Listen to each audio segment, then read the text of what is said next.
우리 하나님의 말씀, 창세기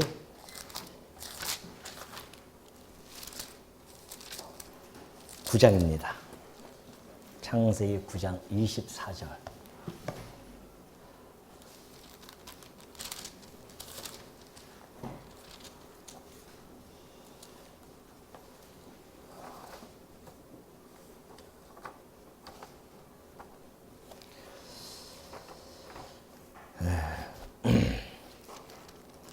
노아가 술이 깨어 그의 작은 아들이 자기에게 행한 일을 알고 이에 이르되 가나안은 저주를 받아 그의 형제의 종들의 종이 되기를 원하노라 하고 또 이르되 셈의 하나님 여호와를 찬송하리로다. 가나안은 셈의 종이 되고 하나님이 야벳을 창대하게 하사 셈의 장막에 거하게 하시고 가나안은 그의 종이 되게 하시기를 원하노라 하였더라. 홍수 후에 노아가 350년을 살았고 그의 나이가 950세가 되어 죽었더라. 지난번에 제가 잠깐 말씀드린 바가 있지만은 우연히 제가 인터넷 그 웹서핑이죠. 웹서핑을 하다가 오래전 그러니까 몇 년 되어진 그러한 내용을 제가 우연히 듣게 되어졌습니다. 근데 여러분이 뭐 이름만 대면 다 아실 수 있는 과거 교육부 장관인가요? 그 문화부 장관인가요? 그거 하셨던 분이었고 지금은 이제 연로하셨고요. 그분하고 어떤 목사님하고 대담이 있었습니다. 그 대담을 하면서 그 전직 장관님이 하시는 말씀이 이 성경을 창세기를 읽다 보면 과학도들 그리고 또 인문학을 공부하는 아이들, 젊은 사람들 이런 사람들이 이 창세기에서 다 넘어가지 못하고 다 떠나더라 그런 이야기를 하더라고요. 그래서 이 창세기를 1장과 2장, 3장 이런 내용들을 볼 때는 인문학적으로 그 내용을 바라봐야지 이걸 자꾸 어떤 논리라든가 그리고 그런 쪽으로 접근해 가면은 젊은이들 그리고 과학자들이 접근이 안 되니까 다 떠나갈 수밖에 없는 것이 아니냐 이런 이야기를 하게 되더라고요.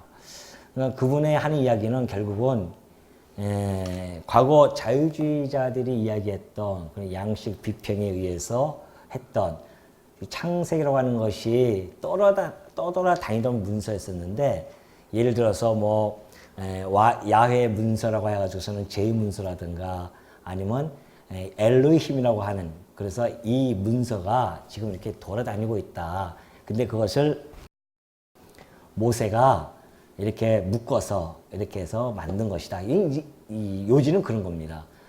근데 중요한 것은 그 통해서 짜집기를 했다 할지라도 그것이 결국은 하나님의 메시지를 전달하고자 한 것이다. 이제 이러한 차원에서 이야기를 하게 되어집니다. 그러니까 인문학적으로 접근을 해야지 이걸 갖다가 자꾸만 어떤 그들에게 설득시키려고 이렇게 얘기한다면 여러 가지로 부딪히는 게 많다. 이제 그런 요지였었습니다. 이 얘기의 내용이. 제가 지금 말씀드렸듯이 이 성경은 과학을 이야기하고자 하는 책은 아닙니다. 그러니까 과학도의 눈으로 보면 전혀 안 보이죠. 만약에 과학으로 하나님께서 과학적으로 이것을 기록하려고 한다면 천지 창조의 그 내용이 이 세상을 가득하게 한들 어떻게 그걸 감당할 수 있겠습니까? 안 그렇습니까? 아니 아까 얘기했듯이 별 하나 어떤 사람들은 별 하나를 갖다가 평생 연구해서 책을 갖다가 수십 권을 써냅니다. 곤충 요만한 거 하나 갖다가 평생 연구해서 그것을 써냅니다. 그리고 박사라는 이름을 칭호를 받는단 말이죠. 근데 하나님께서 모든 만물을 만드신 분이 그 만물을 과학적으로 접근해서 설명해 간다고 한다면 이 세상에 감당할 수 있는 사람은 누가 있겠냐 말이죠. 없죠. 그러니까 성경은 과학적인 눈으로 보고자 한다면 한계가 있습니다. 그러니까 걸려 넘어질 수밖에 없죠. 그것은 뭐 윤리나 도덕적인 관점도 함께 포함되어집니다. 윤리나 도덕적인 관점 하면은 지난번에 말씀드렸듯이 이런 부분에서 걸려 넘어지죠. 성경은 인간의 사악함과 인간의 악한 모습들이 다 적나라하게 드러나는 곳입니다. 그렇기 때문에 그런 것조차도 만약에 그렇게 접근되어진다면 다 걸러 넘어질 수밖에 없고요. 뭐 인문학도 마찬가지고 과학도 마찬가지고, 그래서 성경은 항상 늘 말씀드리지만 하나님께서 당신을 계시하시기 위한 책이기 때문에 우리는 성경을 통해서 하나님이 살아계시고 어떠한 분이신가에 대한 부분에 우리의 관심과 초점을 맞추고 읽는 책입니다. 그래서 성경은 아무나 깨달을 수 없는 책이라고 그렇게 이야기한 겁니다. 세상에 지혜로운 자들이라고 해서 이것을 깨달을 수가 없습니다. 하나님께서는 우리를 미련한 자들을 들어서 지혜로운 자들을 침묵하게 만드신다고 하셨습니다. 그러니 미련한 자들에게, 바울이 얘기했듯이 고린도 성도들에게 너희들 하나님께서 부르실 때에 문벌이 좋거나 학식이 많거나 그런 자가 있느냐. 하나님께서 너희를 가난하고 그리고 정말 못 배우고 그리고 지혜롭지 못한 세상 사람들이 봤을 때 그러한 자들이 대다수로, 그때 초대교회는 그때 많은 그런 사람들이 모여졌단 말입니다.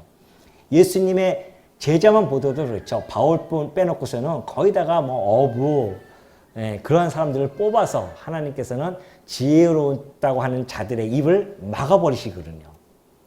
그렇기 때문에 성경은 하나님의 아까 오전에 얘기했듯이 그리스도의 영이 아니고서는 이 성경을 깨달을 수도 없고 이해할 수도 없습니다. 그분이 그 방면을 간과하신 거죠. 그러니까 인문학적으로 접근해야 된다. 그렇게 이야기를 한다고 하는 것은 아무리 그렇게 또 한다 하더라도 받아들이지 못하는 사람들은 못 받아들입니다. 성경은 그렇게 되어 있습니다. 그래서 성경은 성령의 감동을 받은 사람들이 기록했고 성령의 감동을 받은 사람들이 읽고 깨닫는 책이지 아무나 깨달을 수가 없는 것입니다. 그래서 거칠 자에게는 거치는 돌이 되어지는 것이고, 그리고 하나님의 DNA, 아까 얘기했죠? 하나님께서 예정해서 하나님의 백성으로 DNA를 갖다가 심어놓은 자들은 성령께서 우리의 지각과 마음을 열어서 이 말씀을 깨닫게 해준다는 것이죠. 그렇기 때문에 우리가 이 성경을 접근할 때 항상 그런, 하나님께서 내가 이 말씀이 보고 깨달아진다, 이것은 정말 놀라운 사건입니다. 아무나 깨닫는 게 아니거든요. 근데 이 말씀이 들려지고 이 말씀이 하나님께서 하신 말씀이라고 인정이 되어지고, 그리고 우리의 귀를 쫑긋해서 하나님의 이 말씀에 귀를 기울인다고 하는 것은 하나님의 택한 백성이고 그리스도의 영이 함께하는 자이며 그리스도에게 속한 자만이 그것을 향할 수 있다. 믿습니까? 예. 그래, 여러분이 바로 그런 자들입니다. 그러니 우리가 이 찬송을 공부할 때 보십시오. 셈의 하나님 여호와를 찬송하리로다. 가나안은 셈의 종이 되고 하나님이 야벳을 창대하게 하사 셈의 장막에 거하게 하시고 가나안은 그의 종이 되게 하시기를 원하노라. 이런 이야기들을 일반 사람들은, 그리스도의 영이 없는 사람은 이해할 수도 없고 이해하려고 들지도 않습니다.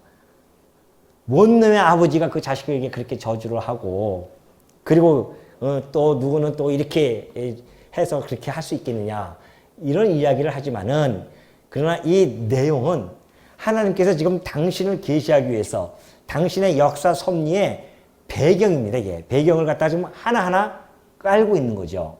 여러분 바둑 혹시 두시는 분들은 잘 이해하시겠지만은, 바둑 처음에 둘 때요, 한 돌 한 돌 처음 두는 돌을 포석이라고 하잖아요.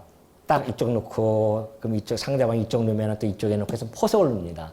포석은 앞으로 장래에 바둑에 어떻게 이끌어갈 때 자리마다 그것이 아주 중요한 작용을 하기 때문에 미리 거기다가 딱 자리를 잡는 거거든요. 그것처럼 지금 이 26장, 오늘 제가 본문에 봉독해 됐던 이 본문의 말씀은 하나님이 지금 성경 역사를 진행해 가기 위한 그런 배경으로서 이미 포석을 하나하나씩 지금 두는 겁니다. 성경 역사는 이스라엘 민족을 중심으로 해서 펼쳐가는 역사입니다. 그리고 그 주변에 이스라엘과 함께 엮어져서 나가는 것이죠. 역사라고 하는 것은 한 나라가 독단적으로 그냥 이끌어 나가는 것이 없잖아요. 역사는 서로 톱니바퀴처럼 맞물려서 돌아가는 것이 역사입니다. 그러니까 우리나라가 암만 잘한다고 하더라도 잘 먹고 잘 살 수 있는 것이 아닙니다. 세계의 모든 역사가 함께 맞물려 돌아가고 세계의 정세, 무역, 유통 이런 모든 것들이 다 톱니바퀴처럼 돌아가기 때문에 이것이 되어지는 것이지 한 나라가 독단적으로 그렇게 존재할 수는 없는 것입니다. 그것처럼 역사도 마찬가지죠. 이스라엘 역사만 끌고 가시는 것이 아니라 이스라엘 역사를 끌고 갈 때에 주변에 있는 나라들이 필요합니다. 하나님이 계시하기 위해서 그 주변에 있는 나라들을 하나하나 이제 하나님께서 들춰내는 작업, 그것이 바로 10장에 있는 족보의 이야기고요. 지금 우리가 바라보고 있는 이 내용은 하나님께서 이미 하나하나 둔 거예요. 자, 가나안은 이 셈의 종이 되어라.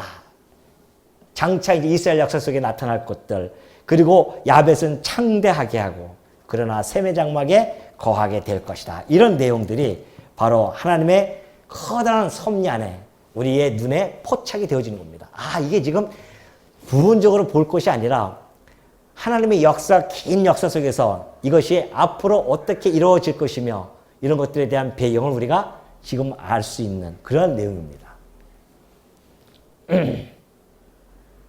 그래서 이제 그 복의 계승이죠. 여기 보면은 26절 보면 셈의 하나님 여호와를 찬송하리로다, 그런 이야기가 있어요.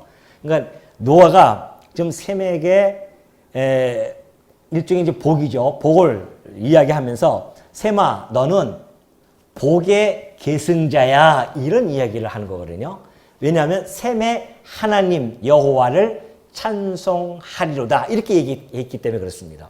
그렇다고 한다면 그게 왜 복의 계승이 되어지는가? 일찍이 시편 기자가 이런 이야기를 합니다. 이러한 백성은 복이 있나니, 그래요. 자, 이러한 백성은 복이 있나니 어떠한 백성인데요? 그 이야기가 뒤에서 연결되어서 나오는데요. 여호와를 자기 하나님으로 삼는 백성, 그래요. 이러한 백성은 복이 있다고 합니다. 어떠한 백성이요? 여호와를 자기 하나님으로 삼는 백성. 이것이 복이 있다는 겁니다. 많은 사람들이 하나님을 자기의 하나님으로 삼지를 못합니다. 삼을 수도 없고요. 하나님께 택함을 받은 자손들만 나의 하나님이라고 부를 수가 있습니다. 그래서 복의 계승이 이루어지는데 셈의 하나님이기 때문에 셈의 족속들이 그 복을 계승해서 아브라함의 하나님, 이삭의 하나님, 또 야곱의 하나님, 이렇게 넘어가거든요. 그러니까 나의 하나님이라고 하는 것이 얼마나 그게 복된 이야기인지를 우리는 여기서 충분히 감지할 수가 있습니다. 여러분 혹시 나의 하나님이라고 부르십니까? 부르십니까? 예.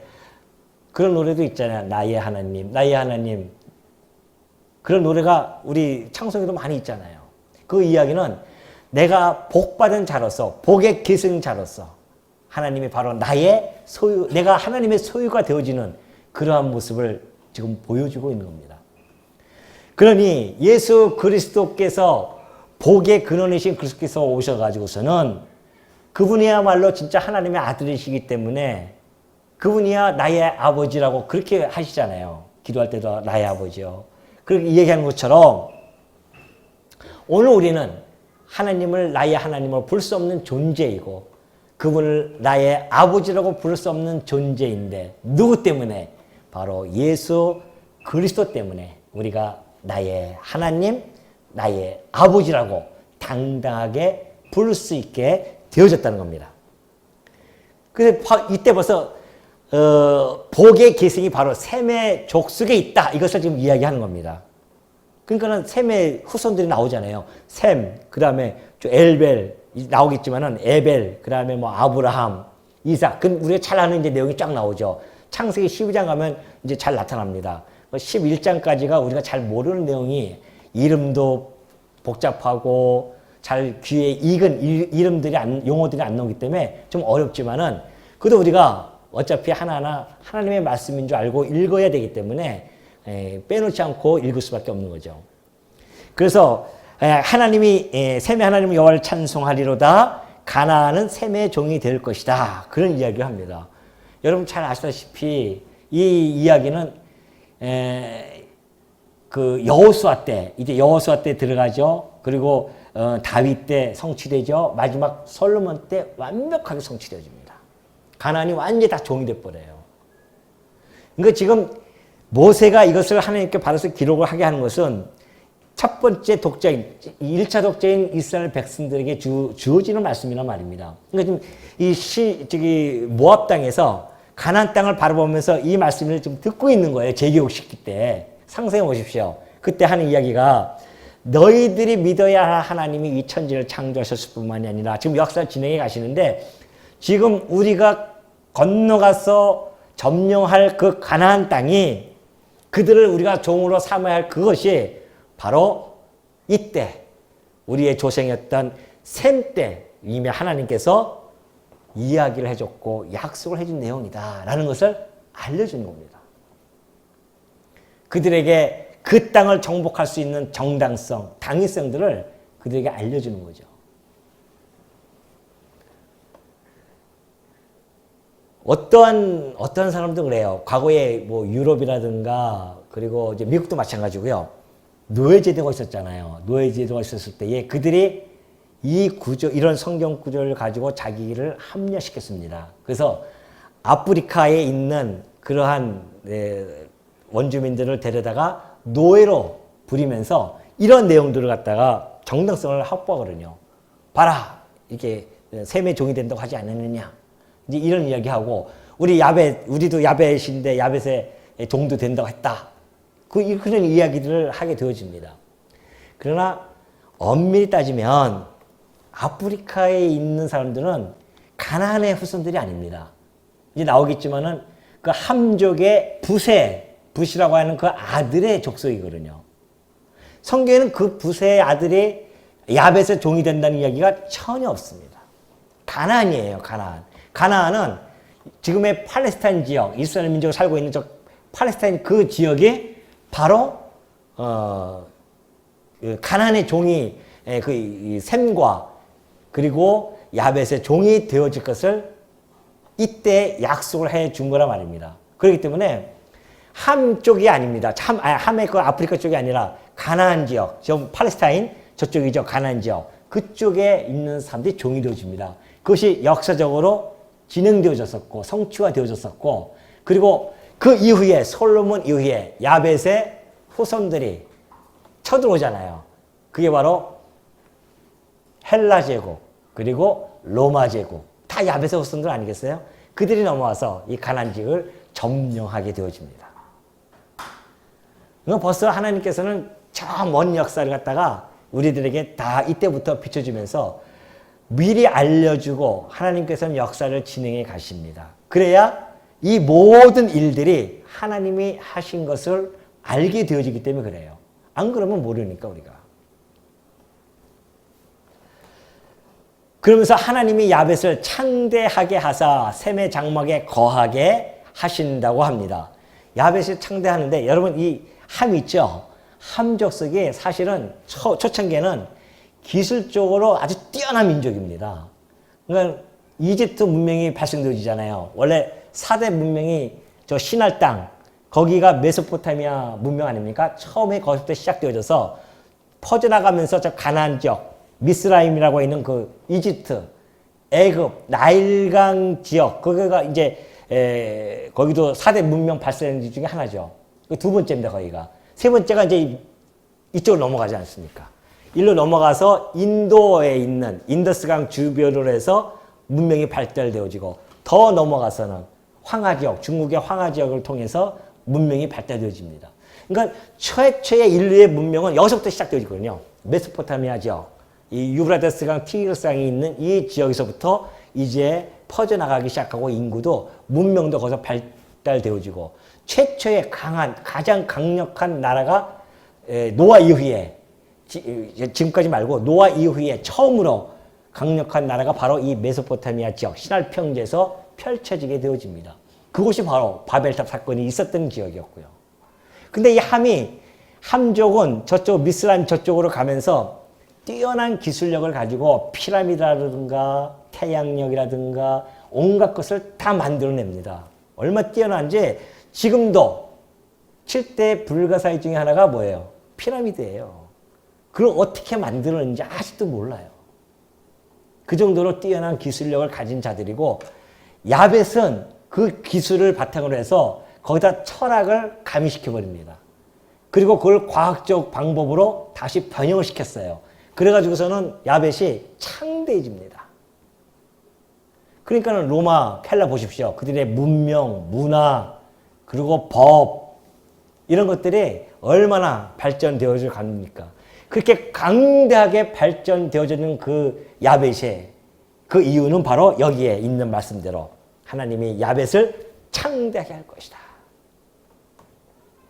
다 이루어졌잖아요. 역사를 우리가 공부하면 할수록 감탄할 수밖에 없는 거죠. 야, 진짜 그렇구나. 야벳이 지금도 얼마나 창대합니까? 야벳 족수들이 유럽하고 뭐 미국 다 이게 야벳 족수 아닙니까?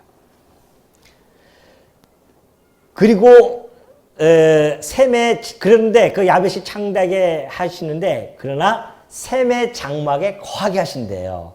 셈의 장막에 거한다고 하는 것은 종교적인 문제입니다. 셈은 종교적 하나님께서 종교적인 것을 그쪽 셈족에게 준 것 같아요. 생각해 보십시오.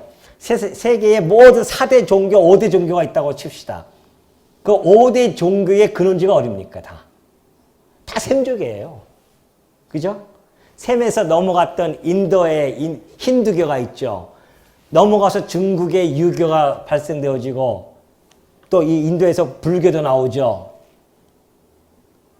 이슬람교의 마호메트교 이슬람교는 어디입니까? 셈족 아니에요 다? 기독교 다 셈족에서 펼쳐지고. 그러니까 우리가 봤을 때에 하나님께서 아무리 야벳이 창대하다 할지라도 결국은 셈족의 장막에 셈의 장막에 다 거할 수밖에 없다. 그러면 정말 우리 주 예수님이 오셔가지고서는 진리고 비진리고 안에 셈족에서 다 나오는데 하나님께서 왜 이렇게 셈족을 통해서 진리 비진리가 다 나오냐 말이죠. 진리가 있어야 비진리가 있어야 진리가 빛을 발하는 겁니다. 항상. 우리는 비교 감각을 가지고 살아가는 존재들이잖아요. 인간들은 하나님의 절대 이성을 가졌으니까 비교하지 않아도 하나님은 선악을 다 분별하면서 살아가지만 우리는 상대적인 이성을 가진 자들이기 때문에 항상 비교 감각을 가지고 살아가요. 그러니까 비진리가 있어야 진리의 참을 알 수가 있는 거죠. 그러니까 비진리들은 다 인간으로부터 출발되어진 종교였지만 그러나 진리는 하나님께서 찾아오시는 계시의 종교였단 말입니다. 확연하게 구분할 수가 있잖아요. 그러니까 우리가 그래서 이 종교가 이 셈족에서 펼쳐나가는데 마침내는 참 진리이신 그리스도께서 이 땅에 오셔서 그 진리의 말씀이 저 야벳 족속에게 들어감으로 말미암아 야벳 족속이 다 어떻게 해요?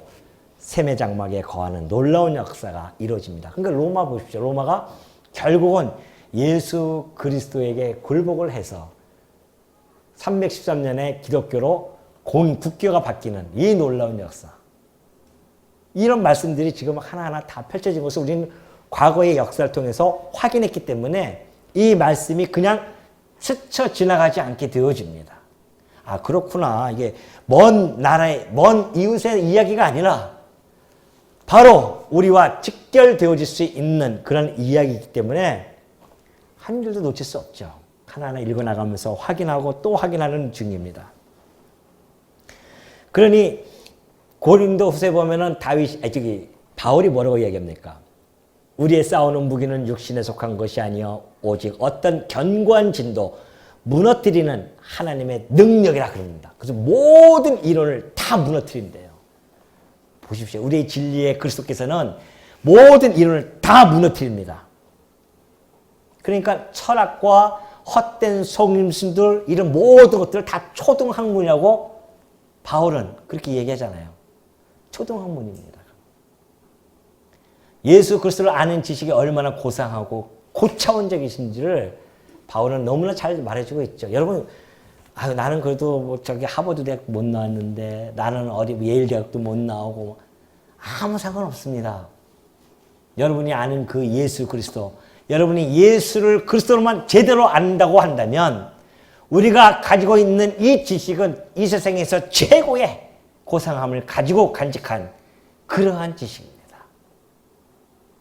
그 누구도 깨달을 수 없는 지식이잖아요. 그걸 진리라고 하고, 그걸 꼭 그렇게 깨닫고 싶어 했던, 그런 옛 선인들은 오늘 아침에 내가 도를 깨달으면 오늘 저녁에 죽어도 참 행복하겠다 할 정도로 그 도에 대해서, 그 도가 곧 진리 아닙니까? 그 진리에 대해서 꼭 깨닫고 싶어 하는 것이 우리 인간들의 모습 아니겠어요? 근데 여러분과 저는 그 진리를 깨달았잖아요. 도를 깨우쳤잖아요. 도를 깨우치고서 벌써 아침에 깨우친 게 아니라 수십 년 전에 깨우쳤고 또는 그 깨우치고 우리는 살아가는 자들입니다. 아니, 아침에 도를 깨우쳐도 저녁에 죽어도 행복하다고 했는데 우리는 도를 깨우쳤음에도 불구하고 행복하지 못하다고 하면은 놓치는 거죠. 그 행복을 놓치고 있습니다. 그렇기 때문에 우리가 이 진리, 이 셈의 족속을 통해서 나타날 그 진리에 대한 이야기가 벌써 이 창세부터 나타났고, 그 진리로 오신 우리 그리스도께서 이 말씀에 성취가 되어진 그러한 핵심, 중심으로서 우리가 직접 그리스도를 맞이한 우리들에게 이 말씀이 살아 움직이게 되어지고 우리의 생명의 양식이 되어지는 겁니다. 이 말씀이. 그래서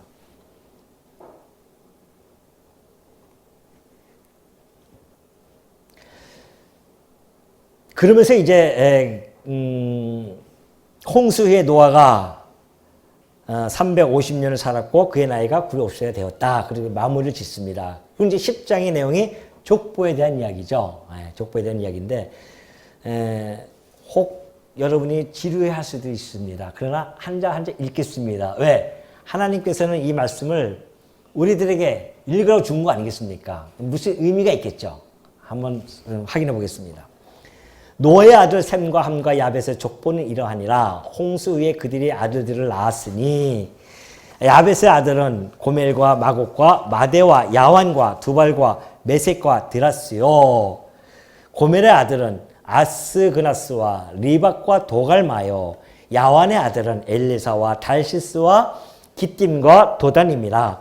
이들로부터 여러 나라 백성으로 나뉘어서 각기 언어와 종족과 나라대로 바닷가의 땅에 머물렀더라. 자, 이제 족보가 처음 나오기 시작하는데 10장에 나오는 족보는 정말 중요합니다, 여러분들.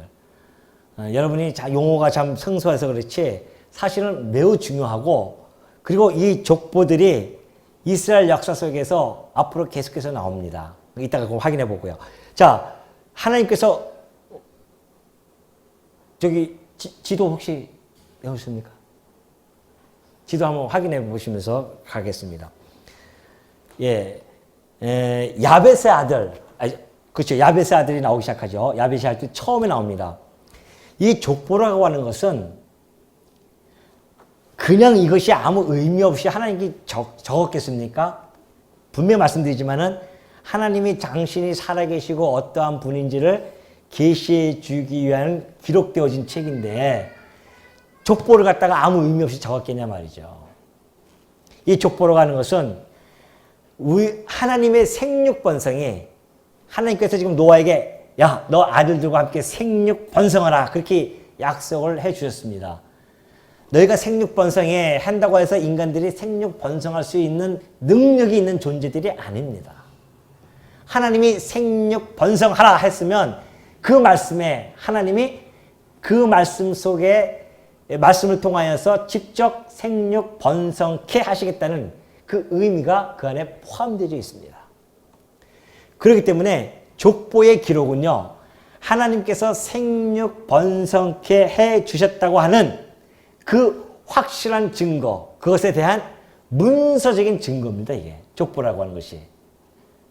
우리가 하나님이 그렇게 얘기해놓고 퍼지긴 퍼졌지만은 구체적으로 이런 족보가 있어야 정말 하나님께서는 당신의 언약대로 생육하고 번성케 하라고 했더니만 이렇게 함의 자속, 셈의 자손, 이런 야벳의 자손이 이런 식으로 퍼져나가서 이렇게 자리 잡고 살아가고 있구나.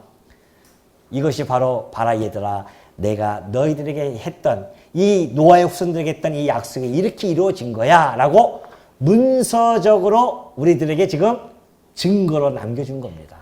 그러니 여러분이 이게 하나님의 증거예요. 이게 하나님의 생육번성이 이렇게 이루어졌구나. 저는 과거에는 그런 걸 잘 몰랐어요. 근데 이상한 의문을 하나 들었어요. 왜 사람들이 사람이 태어나서 자라나면서 사춘기를 지나면 왜 그렇게 이성의 눈이 떠지는지 그러잖아요. 그런 생각 안 해보셨습니까? 왜 이성이 자꾸만 눈이 떠지고 이성을 바라보면 가슴이 두근두근거리고 손을 만져보고 싶어하고 왜 그러나 말이죠.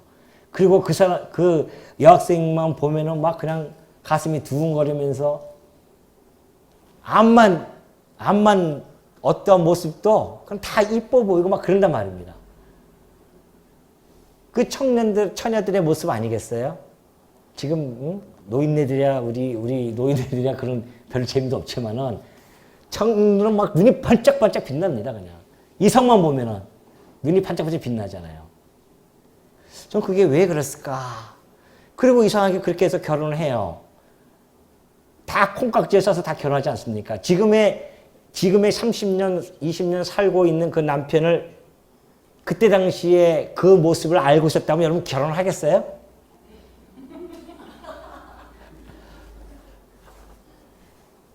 한 사람만 빼고는 다 안 하겠죠. 네. 물론 그 한 사람은 제가 입으로 얘기 안 하겠습니다. 그 한 사람 빼고는 다 안 하겠죠. 근데 그때 당시에는 이상하게 그게 끌려서 결혼하고 아이를 낳는단 말입니다. 나중에 이 말씀을 깨닫고 나니까 이것이 하나님의 생육 번성에 대한 이것이 역사적인 현장이었구나. 끊임없이 지금도 끊임없이 생육하고 번성하는 것이 아니 여자를 봐도 무덤덤하고 남자를 봐도 무덤덤하면 생육 번성이 되겠어요? 절대 안 되죠. 그 하나님 그렇게 해주시는 겁니다. 나중에 눈꺼풀이 이 콩깍지가 벗겨져서 지지고 볶고 싸우든 말든 간에 하여튼 일단은 생육번성을 시켜나가는 거예요. 하나님께서. 그 하나님의 약속이 그대로 이루어진 걸 우리는 역사 현장에서 보잖아요. 아이들을 낳고 결혼하고 결혼식에 가서 그걸 보면서 야 진짜 하나님께서 그 말씀이 지금까지도 여전히 이루어지고 있는 사건들. 그걸 통해서 우리는 하나님을 다시 한번 깨닫게 되어지는 거 아니겠습니까? 그것처럼 이 족보라는 것이 하나님의 언약이 성취되어진 거야 라고 하는 문서적인 증거로서 우리에게 좀 보내주는 것이죠. 이게.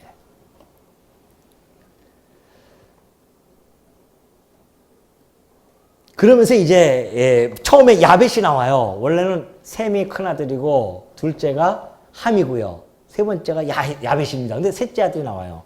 이런 것들은 우리 앞에도 공부했었잖아요. 셋의 후손보다 가인의 후손이 먼저 나왔고 이제 뒤에도 공부하겠지만은 이삭보다는 이스마엘이 먼저 나오고 또 누구예요?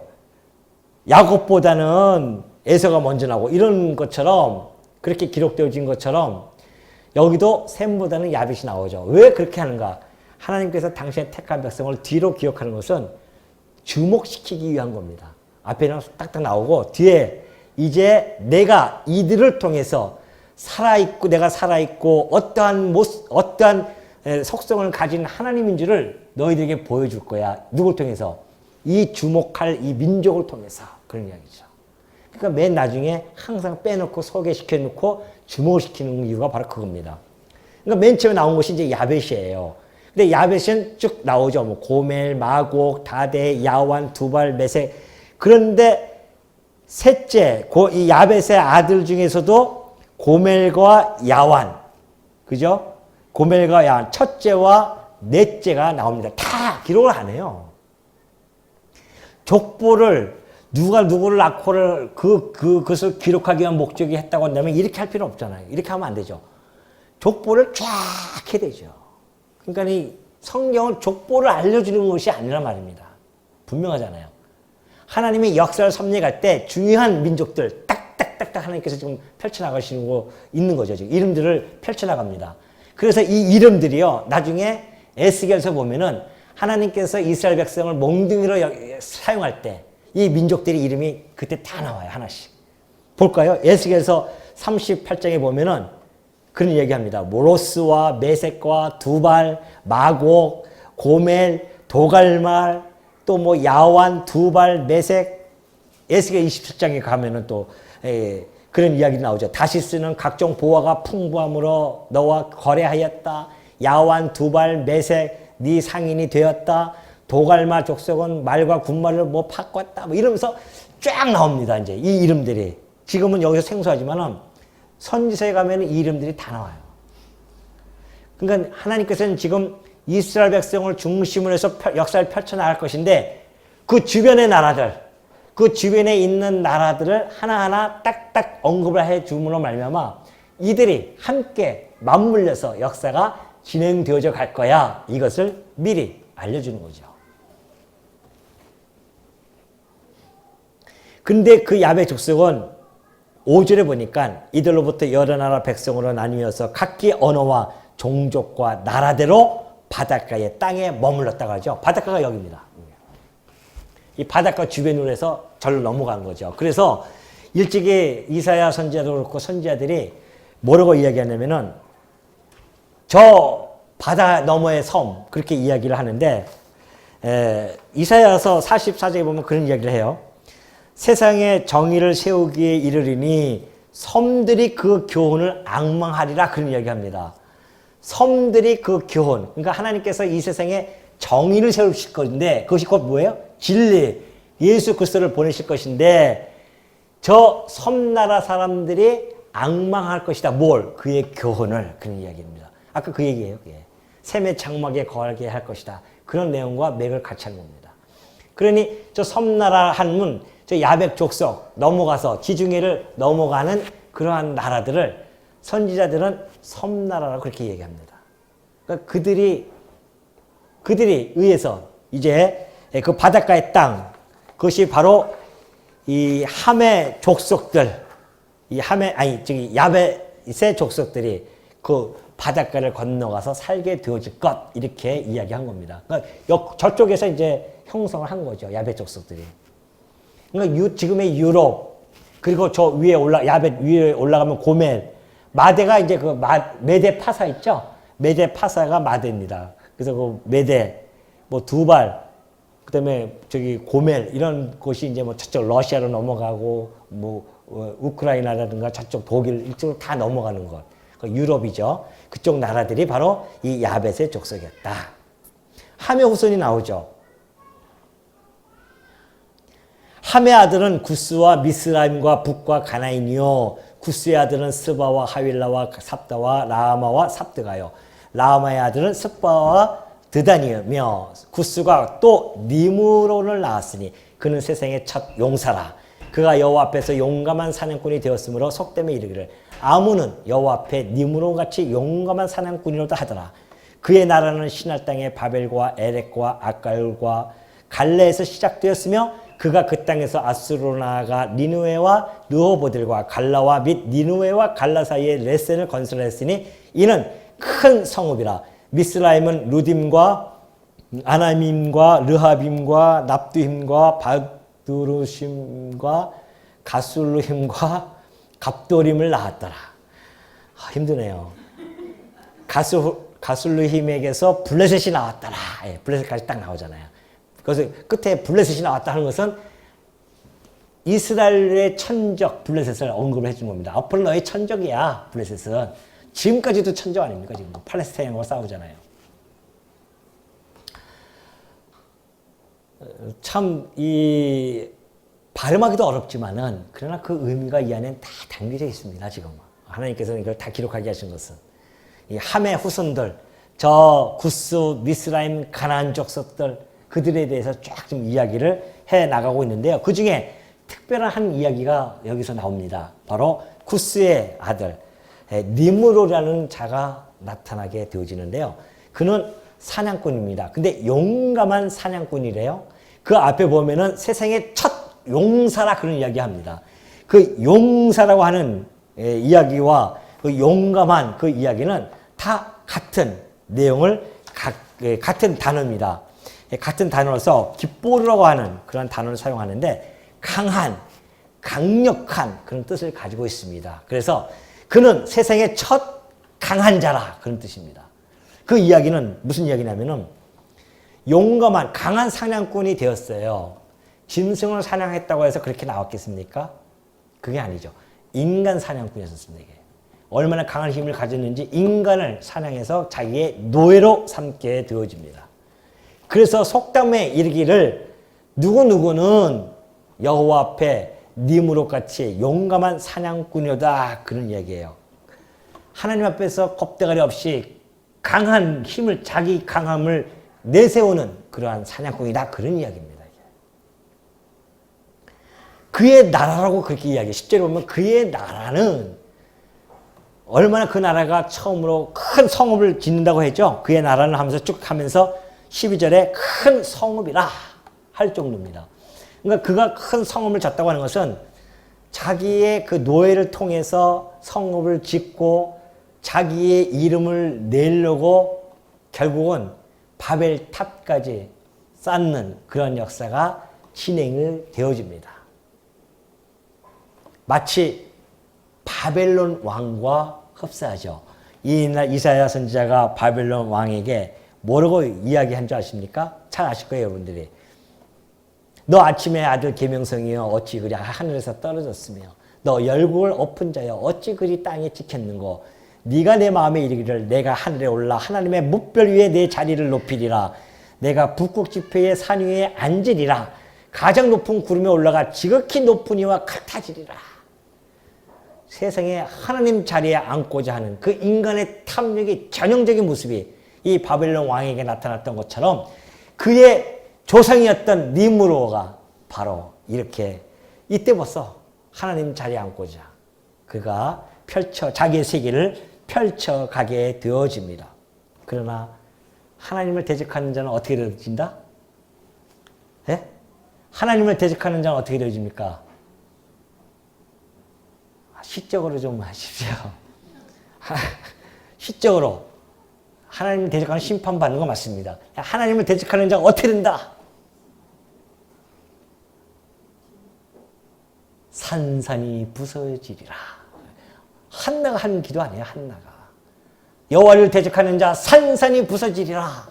한나가.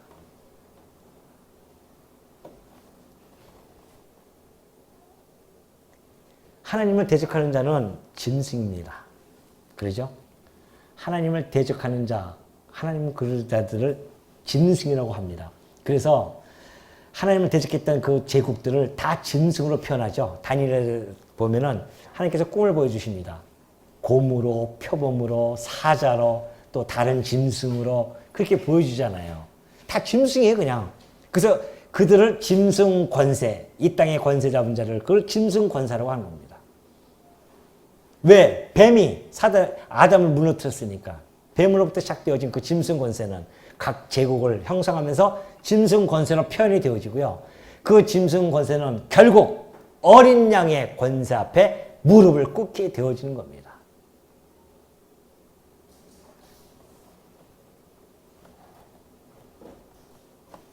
이것이 바로 함의 족보였었습니다. 그리고 이제 15조부터는 가나안의 족보가 나오잖아요.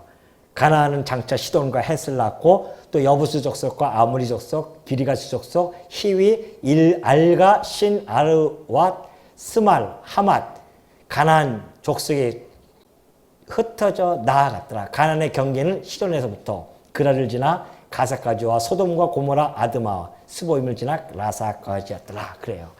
이들은 함의 자손이라 각기 족속과 언어와 지방과 나라 대로였더라. 가나안 족속 앞으로 이스라엘 역사에 아주 같이 함께 가야 할 그런 족속들입니다. 잘 여러분이 이때 알아두면 나중에 그 이스라엘 민족이 그 가나안 땅을 점령하면서 그 가나안 7 족속을 멸하는 그런 놀라운 역사가 바로 이 족속의 이름이 다 나타나게 되어지죠. 자, 이렇게 해서 오늘은요, 함의 족속까지 저희가 살펴보았습니다. 다음 주에는 우리가 셈의 족속 아주 중요하죠. 셈의 족속을 통해서 하나님께서 어떻게 섭리해 가시는지를 우리가 살펴보고요. 오늘 우리는 야벳과 함의 족속을 통해서 하나님이 역사의 배경을 어떻게 깔고 계시는지를 다시 한번 확인하게 되어졌고, 뿐만이 아니라 정말 하나님이 하셨던 그 약속의 말씀이 역사적으로 이루어졌음을 확인하면서 우리 마음속에 하나님이 정말 우리가 아바 아버지라 부르는 그 하나님이 전능자이시며 주권자이시며 지금도 살아계셔서 역사를 섭리하시는 분이 틀림없구나. 이것이 우리 마음속에 오늘 가득 담고 가셔서 하나님이 보내시는 그 여러분의 현장 속에서 하나님을 찬양하며 살아가는 주의 종들 되어 주시기를 당부드리면서요, 말씀을 드리겠습니다.